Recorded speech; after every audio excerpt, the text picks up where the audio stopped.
about today is something that's a little bit unusual, and I apologise for not standing up, but as some of you said, I'm on crutches. It's not very easy for me to stand around. So what I want to talk to you about is something that you can't practice. So all the things that we normally do in debating training, or at least I assume I've seen some of the topics that you have, throughout the different weeks and the way that debating training goes, is broadly speaking, you fall into two categories. There's the information that you can learn, so you can have someone come and talk to you about climate change law, or American politics, or gender relations, I don't know, whatever it is, someone can come and talk to you about that. Now, it's up to you how much reading and how much you absorb that material and so on, but that's something that you can actually learn. Someone can talk to you about it, you can go and read about it, and those sorts of things. The other category that debating training usually falls into is things that you can practice. So things that you can practice obviously are your debating style. You can experiment with different debating styles so that you find out, what you're comfortable with, what works the best. You can practice having really good timing in your speech. You can practice all sorts of other things to do with debating style and debating technicalities. But there's something that I like to talk about, and there's a couple of reasons I like to talk about it. But the first one is, so what I'm going to talk about is what to do. I used to call this what to do when things go wrong, but I've changed it because I think that's too negative. I'm going to say what to do when things go as you don't expect. So when things are completely unexpected and you're on your feet, and at the end of the day, you've got a team there, yes, and hopefully you've got a supportive audience and the rest of it, but you are there for that 5 minutes or 6 minutes or whatever your period of time is, and you're on your own, and you really have to work out on the spur of the moment what you're going to do. So I wanted to give you some ideas about how you can deal with that, and then I wanted to workshop what some sort of really practical solutions to that situation might be. So yeah, one of the reasons that I like to talk about that is a lot of things change in debating. So if I got up and talked to you all about how I developed my style between 1990 and 1996, that probably wouldn't be very useful to you at all. Or if I talked about, method according to the grand final panel of 1998 or whatever, that would be absolutely no use to it all. So I'm not going to wade into what topics look like because they come and go, and that's not a bad thing or a good thing. They just change, right? So don't want to talk to you about that. I don't know what, in terms of content, you've already been addressed on. So I could talk to you about some of those things, but probably you've covered them. My experience of your generation of debaters is that you are well and truly across the content. You don't need old codgers coming in and explaining, the details to you. In fact, if anything, you're very impressively across the content. You don't need help with that. And in terms of practice, yes, you can do a practice debate and I can give you feedback, and if there's one later on, I'll hang around and I'm very happy to give some feedback. But you can practice all those things, and you can practice those whether I'm here or not. But what you can't practice is the unexpected. And the reason that it's really important to have a contingency plan for what you do when something is expected is, in my experience, one of the major differences between a very good team and or a very good debater who do well in tournaments, they maybe win some debates, hopefully they break, that kind of team, and the team or the individual speaker that actually wins the tournament is rolling with the punches and being able to work out where you go, right? So you don't let something derail you. It might be a little thing, it might be a bigger thing, and depending on where you are in your debating career and how experienced you are, some of these things might seem quite trivial, but they're not when you're standing on your feet and you've got the spotlight on you, or they might seem really quite critical. So I thought what I'd do is I'd give you a couple of examples of circumstances where this arises, and then I'll give you a couple of examples of things that I've done in the past to deal with them. But then I thought we'd have a bit of a discussion about either situations that you faced that you didn't know what to do, and we can workshop what you might have done, or alternatively, if somebody's had a situation like that and they did something and it worked, or alternatively it didn't work, we can have a talk about that and just think about what to do instead. Now, because we are talking about the unexpected, I'm not expecting you to have a pile of different pre-planned strategies for what you're going to do in each of those circumstances, although there are a few predictable ones and it's not a bad idea to have something up your sleeve in respect of that. And secondly, I can tell you what's worked for me. I can't tell you what's going to work for you because you're a different person with a different style in a different situation. But definitely you can get your head around what are some strategies for turning what could be an unpleasant, on-the-spot, unexpected situation into, if not an opportunity, ideally into an opportunity, but if not into an opportunity, then something that doesn't derail your whole speech, or in the case of the team, doesn't derail your whole debate. So I'll tell you a story first, and this is actually a story I used to tell about being the only woman in a world's, I think it was either a quarterfinal or a semi-final, anyway, it doesn't matter, one of the rounds, and there were 7 men and me. And I used to tell this story as a story of a way that, I used to tell it to all female debater seminars or whatever, as a way that you might be able to deal with it if you're in a particularly blokey situation that you need to diffuse. But increasingly, the more I think about it, I actually think this story's got wider application to a lot of different people. I think it works in a lot of different situations, and you should be able to see how it could be easily adapted. So I don't even remember what this debate was about. I think it was something to do with whether we should have juries or judges. I think it was, one of that kind of area about whether juries were actually better than judges or not. I don't even remember. I vaguely remember my teammate Ben going on about the movie 12 Good Men, and I can't imagine why he would have been going on about that movie if it wasn't about juries, but I vaguely remember that. But anyway, I used to speak first out of me and Ben, and we were on, I think we were closing government, but anyway, we were on one of the second 2 teams. And this debate, and 2 of the guys from there were 2 friends of mine actually from USW. There are a couple of Americans, I don't remember who the other team was. They were at each other, hammer and tongs, from the time we stood up, and it was like someone was talking and it was like, you're a dickhead, you're a dickhead, no, you're a dickhead, you're a dickhead, I'm not going to take your point because you're a dickhead. And I was just like, oh, yeah. And they were really loud, and they were just engaging with each other at this really insulting level. And like, okay, there's a place for that, but I have to tell you, I don't think it's a debate full stop. I certainly don't think it's the quarterfinals of Worlds. Even then, and we're talking a long time ago, we're not quite, we're talking, but let's not talk about how long we are actually talking. So I was in this debate, and I'm hoping that this particular situation doesn't arise, but I'm told it does from time to time, so it's still good to be prepared. And I said to Ben, don't be shocked when I start talking. He was like, oh God, what's she going to do? I think he thought I was going to get up and go, no, you're a dickhead, you're a dickhead. So I just stood up, and everyone was really loud and really aggressive and all the rest of it. And I'm not a particularly loud speaker, but I'm also not a particularly quiet speaker. And I stood up and I spoke at about 2/3 my normal volume, just very quietly, very calmly, probably a bit less animated than I would normally be. This is just for the first minute or 2. And I spoke loud enough that the panel could still hear what I was saying, and everyone else in the audience, it was quite a big room, could hear what I was saying, and certainly my opponents could hear what I was saying. And I wasn't, I didn't adopt a timid demeanour or whatever, but I just spoke more softly and, quite calmly, and had this very calm demeanour. Now, when the bell rang for points of information, the guy who had been the most aggressive in this debate got to his feet and went, excuse me, ma'am.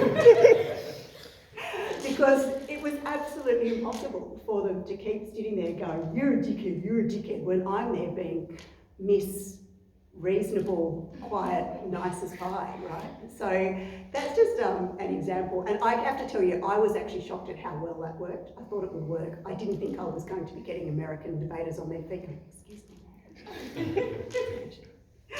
But then when I sat down, Ben said, I didn't have the foggiest idea what you were doing, but that worked. So that's just an example of, you take the situation. Now, I'm pretty sure I got more animated as the debate went on and all the rest of it, but by then, the situation had been somewhat diffused. In fact, I think we must have been second opposition, not second government. Because the pleasant demeanour of the debate actually continued, and by the time Ben got up to speak, they still weren't being, they hadn't been behaving the way that they'd been behaving previously. And someone on the judging panel said to me later that they just thought it was hilarious. They actually thought that we were going to come to blows, instead of which we were all very politely shaking hands with each other afterwards, having this very, very civilised area. So that's one thing that worked particularly well for me. But I guess where I'm coming from that is the first thing you need to do is identify that something is happening that's not what you've planned for, or not what you hoped for. So that's the first thing, is you identify the situation. Now, ordinarily, that is not going to be a vibe in the whole room. It's going to be something that happens in your particular speech, and I'll get to that in a minute. But there are some circumstances in which you might have a vibe in the whole room, and that's one example where everybody's being very aggressive and you just don't think you can, hold your ground. You don't, or frankly, you don't want to hold your ground, or you don't think you can in that particular environment. And there might be all sorts of reasons for that. I once saw a debate, for example, in which I don't remember where the team was from, but they decided that there was somebody that clearly spoke English as their second language on one of the other teams, and they decided that they were just going to use really big words, like for the entire, which is just horrible, and I hope that people aren't going to do it these days. But I think if you were dealing with that situation, I think someone actually dealt with it quite well by going like, well, I don't know what that meant, but I do know what the other word meant, and proceeded to rebut that, and that then got a laugh. It made the person who was deliberately using stupidly long words look silly, and it also made the guy that didn't know what the word was look clever, not stupid. It was just like, well, I'm not ashamed of not knowing what that word is, but I know what the rest of what he said was, and I'm going to just use it. So that's another example where the tone of the debate is something that you want to change. Another situation in which that arises, and just another example here is, in fact, the tournament that we won in Hobart in 1994, at the time there was a really live debate about, it would be about another 3 years before homosexuality was decriminalised in Hobart, but that was a really live issue. But that wasn't the only live issue. There was also, it was a very, very, even by Australian standards in the 1990s, Hobart was a long, long way behind in terms of a lot of progressive social issues. And I can't remember if the topic was about abortion or contraception or something like that, but it was something like that. And we got shipped out to a Catholic girls' school in Hobart to do this debate. And it was only a Catholic girls' school, it was a Catholic girls' school at which one of the people on the organising committee had gone to school. So, it was just, the whole thing was just a very, very strange environment. And it was us against a Monash team who were also very sort of astute, but we all sort of basically agreed between us that we were going to have to conduct the debate at the sort of level of engagement that one might conduct, not that you wouldn't normally conduct a university debate, that maybe you might conduct a high school final, or that you might conduct more like a panel forum between experts where it's not appropriate to be making jokes and those sorts of comments, or using anecdotes that might not be appropriate for teenage girls in Hobart in 1994. Let me put it like that. So that's another environment where things might not be going your way because of the people that you plonked in front of, right? There's nothing you can do about that. All you can do is assess the situation and say, this is the situation that I'm in, what am I going to do about it? So that's how we deal with that. The much more common one, and the one that I sort of want to workshop what happens, is what happens when you get up and say something and it just doesn't go down the way that you want to, right? And there's a few things I can think of in that. One is when you get up and say something and it gets a laugh and you weren't expecting a laugh. One is when you get up and say something and it doesn't get a laugh and you were expecting a laugh. I had another thought on that. You might get a point of information which clearly debunks the point that you're trying to make, that you thought was going to be the crux of your speech, or worse, an interjection, and therefore you don't know what to say. I gave a seminar, not unlike, it wasn't quite this, but it was sort of on a related sort of topic once, and somebody put up their hand and said, what do you do if you're the second speaker and the first speaker stole all your material? You do. But I mean, I can see how that could happen, and possibly this could be a domino effect, which is that first speaker stands up, gets a point of information, which makes the first speaker realise that everything that he, she or they were going to say actually was problematic and therefore panics and says what you were going to say. Now, hopefully you've got time to think that up, but I'm just thinking of some examples, and there might well be, what else did I have? Sometimes it's not a point of information. Sometimes you say something and you realise that it's directly contradicted something that you've just said before. And that's particularly the shorter your prep time and the later you are in the debate, the more likely that is to happen, and that's just not something that you can necessarily avoid. Has anyone got any other ones they want to throw into the mix before I start giving examples of some of the things you can do about it? That's okay, there'll be an opportunity later, but if anyone had something in particular that's happened to them that they wanted to talk about. So, the first thing to do is don't panic, and I did mean to write these on a piece of paper, but I forgot, actually I ran out of time. So the first thing is don't panic, right? Now, it is very, very easy to say don't panic, and actually, I'm just going to tell you this is really good life advice. If any of you want to go on and be barristers or any other kind of lawyer who does advocacy work, can I tell you this will happen to you at work, which I know when you're debating it might feel like debating is like the be-all and end-all of the world, but it's probably worse when it happens in front of a judge. So maybe not, I don't know, who am I to judge? But yeah, so this is going to happen, you know, it's going to happen to you in some circumstance other than debating. So it's a good thing to know what to do. Now, everybody's got their own way of not panicking, but it's very easy to say, don't panic, and quite hard in the moment to not panic, particularly when you're not very experienced. I don't want to put anyone on the spot, but just to get an idea, have we got people here who are sort of in their first year of debating or like haven't done very much? Yeah, okay. So I think it is worth me just covering this, that the less experienced you are, the more this is going to be a problem. And it's a bit of a catch-22 because one of the reasons for that is the less experienced you are, the less this has happened to you, and therefore the less you trust yourself to respond to it. When it's happened to you a few times and you have kind of either skated through it or absolutely nailed the situation like I did by getting up and talking quietly in front of a room of bolshy men, you kind of trust yourself more to have those responses. But until then, it's just a good idea to have something up your sleeve that you're going to do. Now, a good one is to just like take a deep breath. In that split second, decide, can I continue with what I'm doing or shall I just go to the next point? And sometimes the best thing to do is just abandon that point, go on to the next one, and if you regroup and come back to it later, that's fine, you can do that.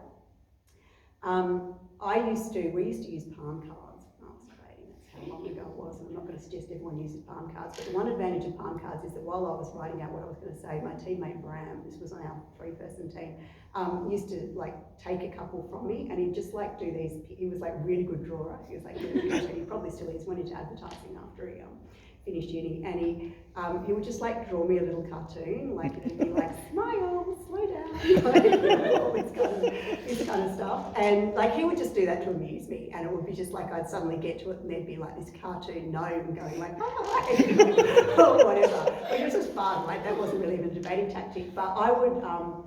If I really got stuck and I didn't know what to do, I'd leaf through to see, and we wouldn't have heaps, you'd have like, you know, maybe 6 to 8 or something like that, but I'd find the one that Bram had put in there, and then there'd be the gnome, and nobody ever knew why I was laughing, smiling to myself, but there was always in there somewhere a card, and it was maybe because he thought I took myself way too seriously, and you know what,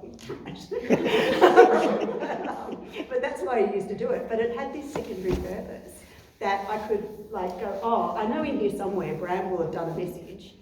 Everyone else is just thinking I'm looking for a particular point that I want to make. And then it would like make me, and like I would smile because it made me smile. And then it was like either, oh well, you didn't like that point, I'm moving on, or oh, I thought it was funny even if you didn't, or like that had a lot of different responses. So that's something you might think about doing, is just put a note for yourself somewhere on your notes that's like, you know, smiley face or whatever makes you happy. I don't know, whatever makes you happy, but having something that's there that you can turn your mind to if you need a moment's break is quite a good idea. And I do know other people have done it. I'm not going to sit here and list what all those opportunities are because you know what makes you happy.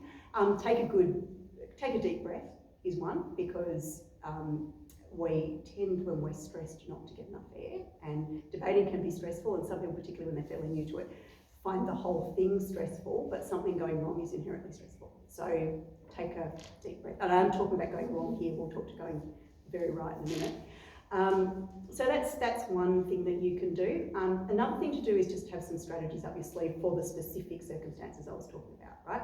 So when somebody laughs and you weren't expecting them to, there are a lot of easy comebacks. And I would suggest, if you want to go away and think about some of these, what to do when somebody laughs when you weren't expecting them to, and what to do when someone doesn't laugh when you were expecting them to, if it's important that they laugh. If it was just a passing joke that you think's funny, I think I'm hilarious, so I'm always saying things that people, that other people don't find funny, so it doesn't bother me. But, so, you know, just those two things. But just one example might be, you go to, if somebody laughs and you weren't expecting it, is like, I don't know, depending on your personality, you might just say, well, I'm glad I amuse you and move on or something, or you might, you know, have something more witty to come up with, or you can just say, yeah, I thought that was funny too, or something like that. But it's a good idea, if you've just prepared in your mind, what am I going to do if someone laughs and I wasn't expecting them to, then you might on the spur of the moment have a fantastic idea. But if you don't, you've got a fallback, and at least you can say something while you just,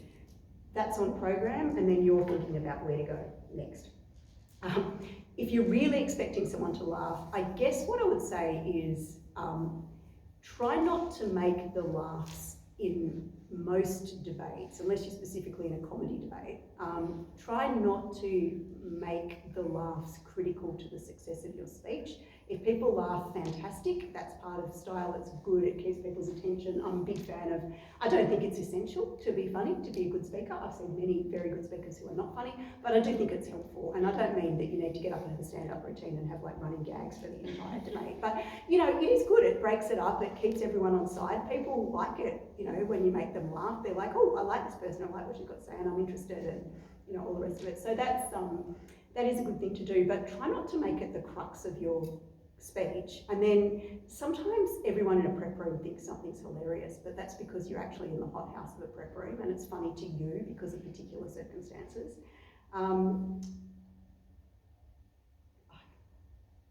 can't remember the exact anecdote, but amongst other foibles, Bram was an expert on the weirdest things. One of the things he was an expert on was serial killers in Australia.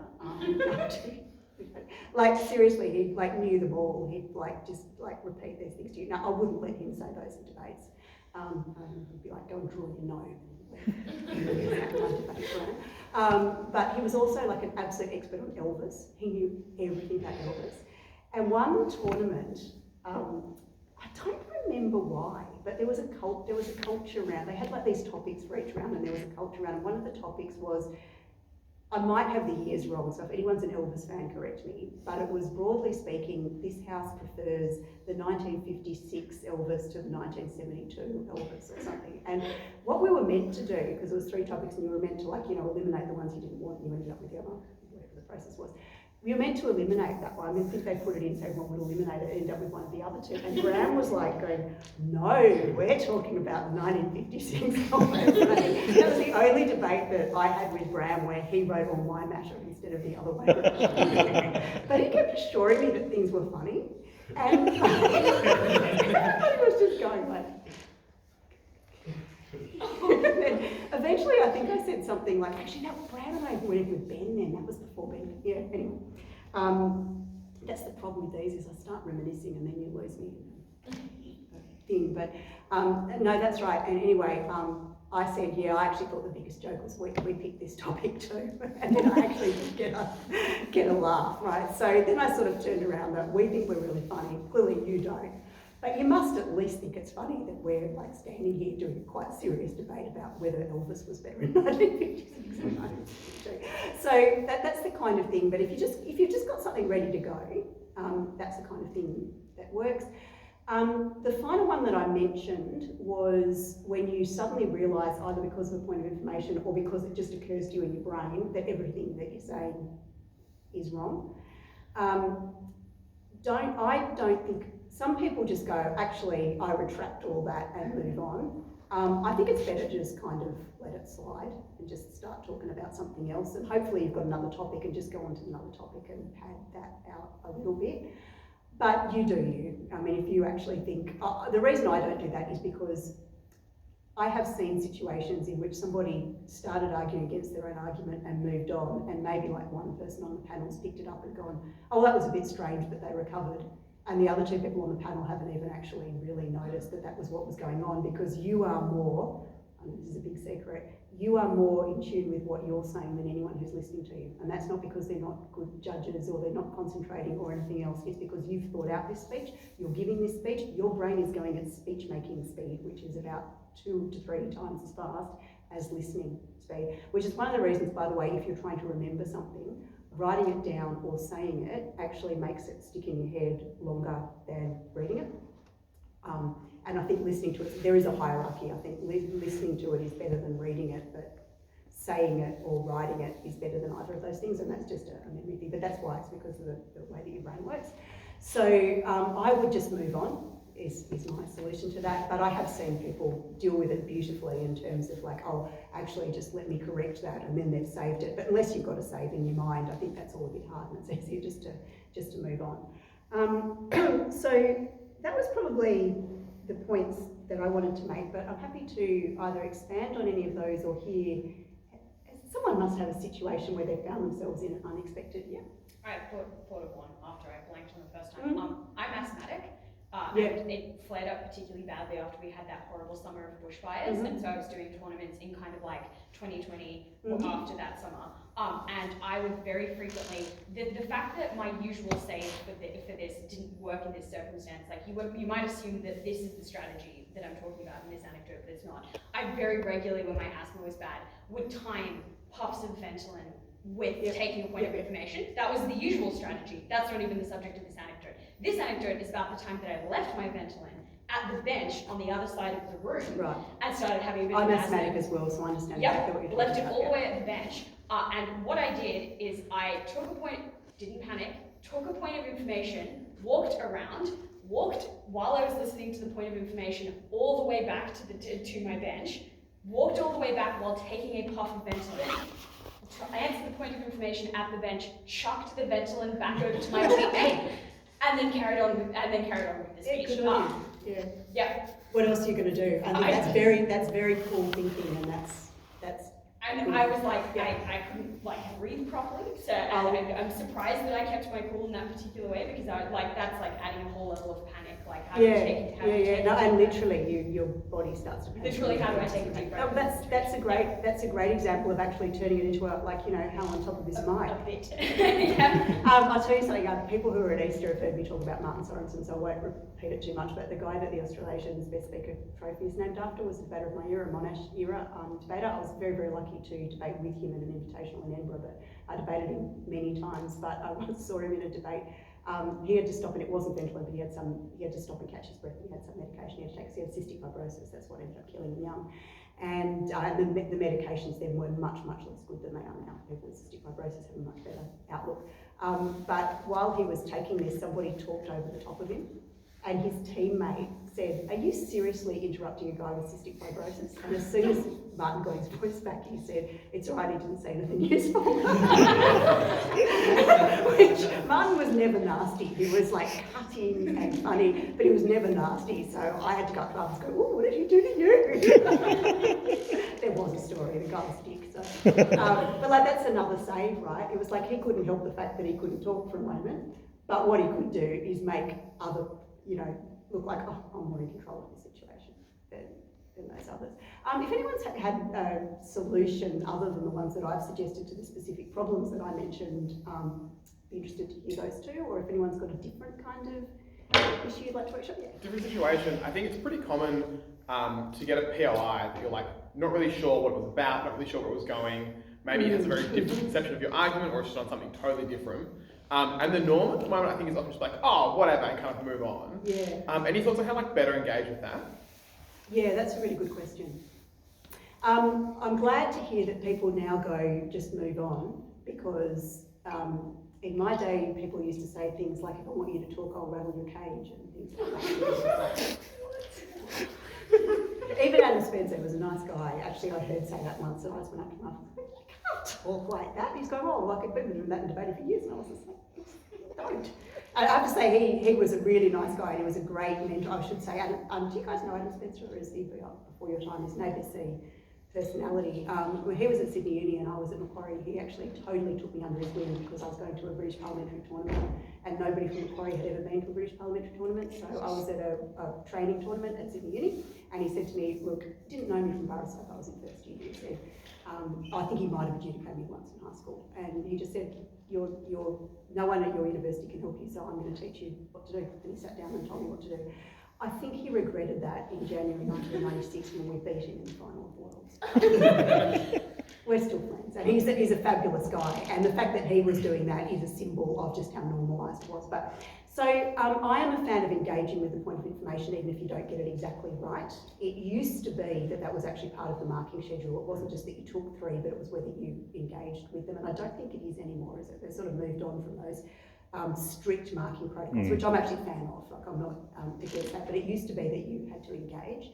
So if it really doesn't make sense, I think there are a couple of different things. So when you say you don't really know what it's about, if that's because the question didn't make sense, then I think you can engage with the question, and I think you can say something like, well, the whole premise of that question shows that they don't understand that we have a model, or the whole premise of the question shows that they don't understand that we have said that this model would only be engaged in particular circumstances, and they're asking about it perfect, is what I mean. The second situation which that arises, and that's actually, you need to do it much more politely, but that's actually a common thing you have to do for judges. You say, respectfully, Your Honour, that question misses the point of my case. So again, that's a good training. The second thing is if you genuinely don't understand, like they stand up and say, but, what about this submission that was made at this, particular committee meeting at the Kyoto Protocols? Something like that, and you just don't know.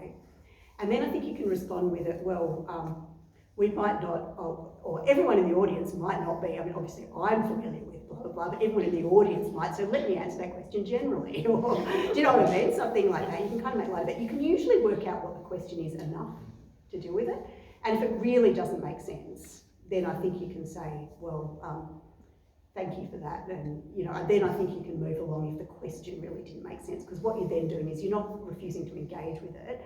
But what I would do in that situation is make it clear that you've thought about it. I wouldn't hear the question and go, nah, moving on, go, right, okay, but, and then move on. Does that answer your question? Yeah, absolutely. So I think there are 3 different scenarios, yeah. My personal favourite current answer to this question, by the way, is if you're speaking first, saying my teammate will deal with it.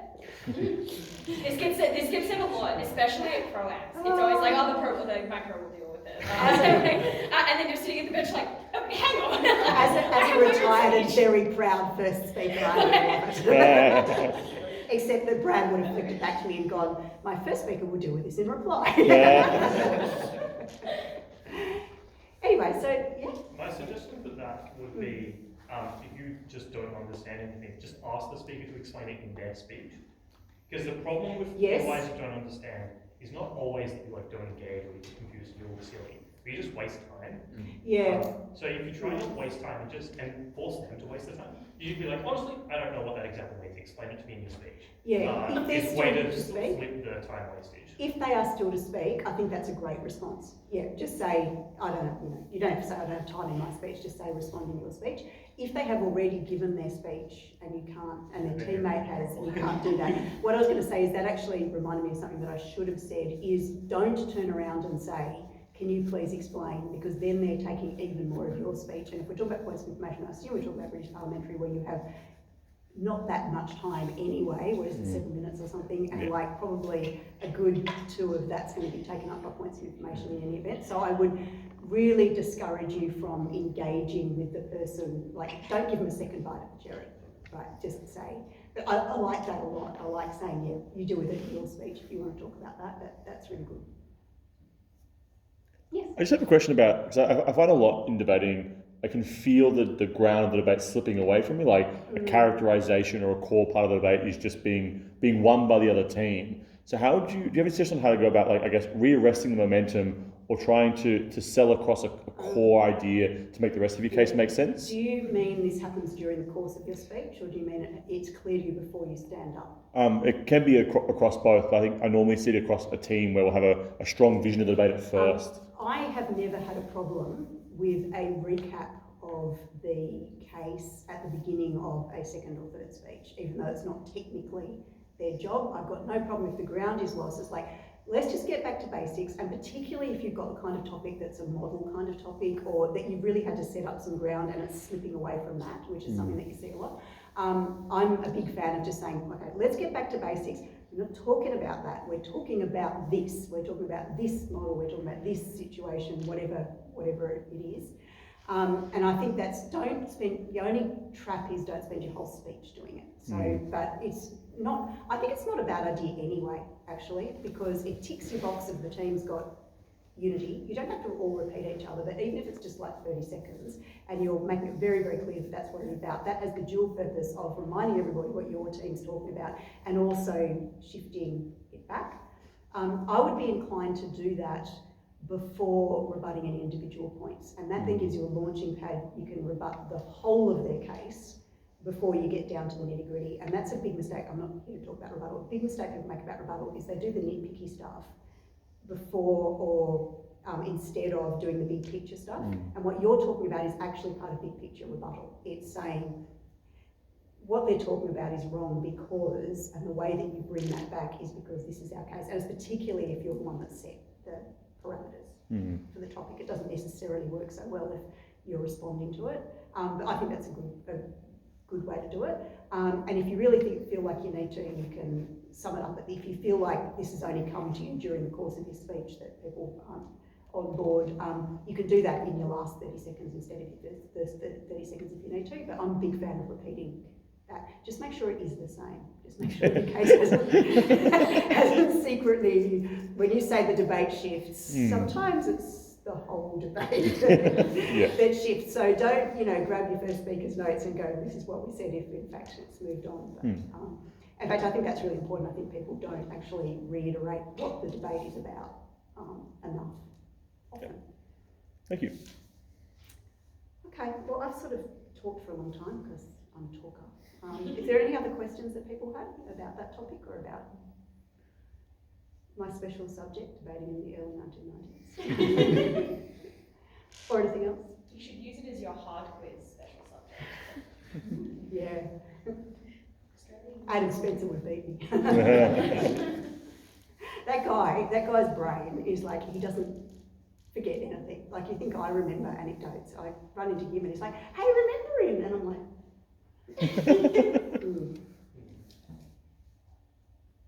Okay. All right, well, you can ask me questions later if you want to.